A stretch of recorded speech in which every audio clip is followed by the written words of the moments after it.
Ya, assalamualaikum warahmatullahi wabarakatuh. Selamat siang, salam bahagia, salam sejahtera untuk kita semua. Oke, kembali lagi ke channel Kandang Setio Budi, dimana pada kesempatan kali ini saya akan membahas dengan adanya beberapa pertanyaan dari sobat ternak, yaitu tentang amankah pakan fermentasi untuk breeding domba ataupun untuk pemeliharaan dan untuk kesehatan domba itu sendiri. Oke, sini nanti saya akan bahas satu persatu dan akan bercerita tentang amankah pakan fermentasi untuk domba. Nanti ya akan sedikit bercerita, akan sedikit berbagi pengalaman untuk sobat ternak semua. Ya, sobat ternak semua, pakan fermentasi itu sendiri adalah suatu cara atau metode penyimpanan pakan dengan cara dan dengan pembuatan yang harus kita ketahui terlebih dahulu dan harus kita pahami, karena kalau kita tidak memahami terlebih dahulu, nanti dampaknya atau efeknya akan berpengaruh terhadap ternak kita atau domba kita.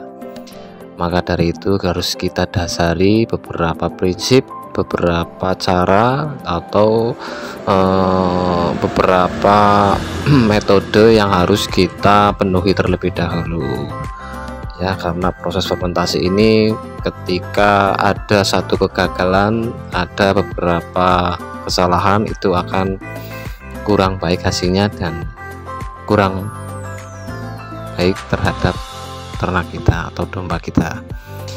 Kenapa kita harus pelajari, harus kita pahami, di situ merupakan syarat utama hasil dari fermentasi itu sendiri.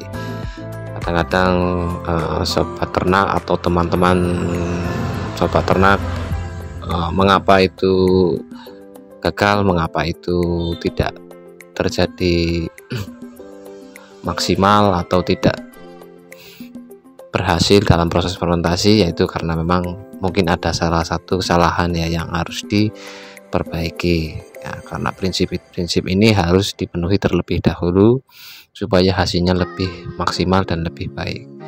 Yang pertama memang prinsipnya yaitu anaerob. Anaerob di sini memang kedap udara dan tidak ada udara sama sekali. Ketika ada udara sedikit yang masuk ke dalam rongga, itu proses fermentasi akan berpengaruh dan tidak akan maksimal.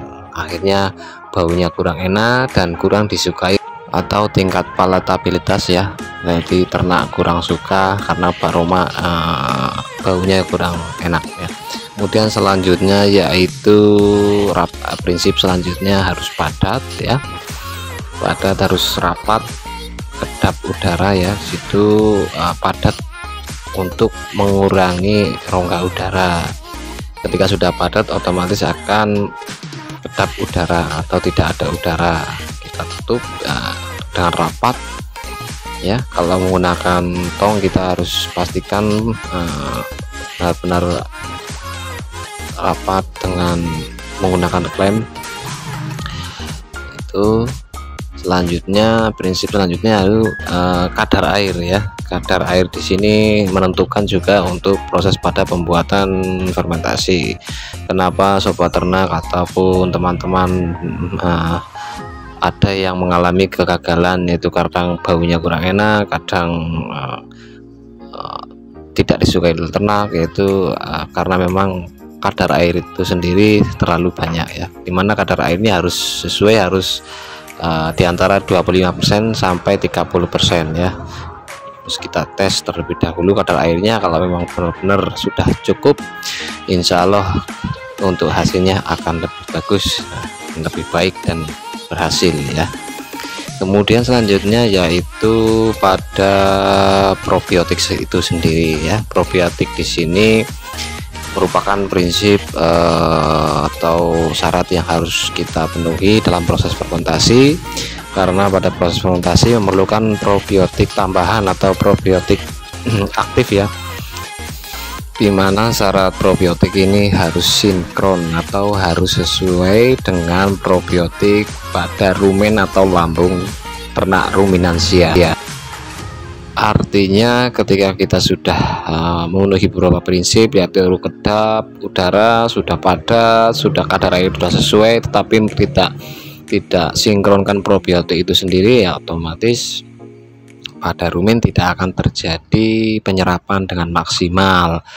Biasanya kadang ada gejala-gejala tertentu terhadap kesehatan ternak domba.